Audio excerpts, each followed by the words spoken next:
మాఘమాసం వచ్చింది. శుభగడియలు, ముహూర్తాలు, మంచి ముహూర్తాలు తెలుసుకుందాము. మాఘమాసం వచ్చింది. దీంతో పెళ్లిళ్ళ సందడి కూడా మనకి మొదలవుతుంది.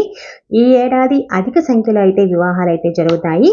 ఈ నెల 31వ తేదీ నుంచి గృహప్రవేశాలకు మంచి ముహూర్తాలు ఉండగా ఫిబ్రవరి 2వ తేదీ నుంచి మార్చి 26 వరకు కూడా పెళ్లిళ్ళు జరుపుకునేందుకు శుభగడియలు ఎక్కువగా ఉన్నాయి. ముఖ్యంగా ఫిబ్రవరి 2, 3, 7, 13, 14, 15, 16, 21, 23, 25, మార్చిలో 26, 7, 12, 14, 15, 16, 22 ఈ తేదీలలో మనకి పెళ్లిళ్ళ ముహూర్తాలు ఎక్కువగా ఉన్నాయి. మంచి ముహూర్తాలు ప్రత్యేకించి ఫిబ్రవరి 16 నుంచి మార్చి 16 వరకు ఉన్న తేదీలు పెళ్లి ముహూర్తాలు బాగున్నాయన్నమాట.